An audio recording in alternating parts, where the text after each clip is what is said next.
بسم اللہ الرحمن الرحیم۔ السلام علیکم دوستو ناظرین، اس ویڈیو کے اندر ہم آپ کو ایک بہت ہی امپورٹنٹ جانکاری دینے والے ہیں کہ ننگے سر بیت الخلاء میں جانا کیسا ہے، یعنی ننگے سر لیٹرنگ پیشاب کے لیے، حاجت کے لیے جانا کیسا ہے۔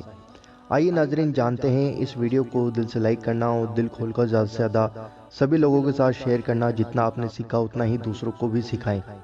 آئیے ناظرین جانتے ہیں، ننگے سر بیت الخلاء میں جانا ممنوع ہے۔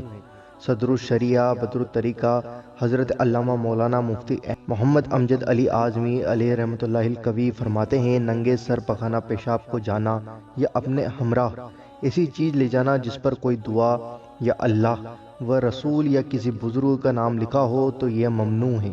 یوں ہی لیٹرنگ پیشاب کرتے وقت بیت الخلاء کے اندر کلام کرنا مکروہ ہے، لہٰذا بیت الخلاء میں جاتے وقت سر کو کسی چیز سے ڈھانپ لینا چاہیے، جیسے رومال سے یا کسی کپڑے سے سر کو ڈھانپ لینا چاہیے کہ یہ سنت ہے۔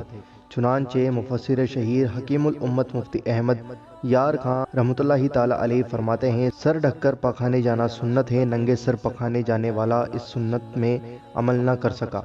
تو ناظرین، آپ نے دیکھا کہ جو ننگے سر جاتے ہیں لیٹرنگ پیشاب کرنے کے لیے بیت الخلاء میں، تو ان کو چاہیے کہ کسی چیز سے سر کو ڈھک کر جائیں، پر ایسی چیز سے نہ ڈھکیں جس پر کسی بزرگ یا اللہ و رسول کا نام لکھا ہو یا کوئی درگاہ بنی ہو، تو ایسی چیز سے سر ڈھک کر بیت الخلاء میں نہ جائیں۔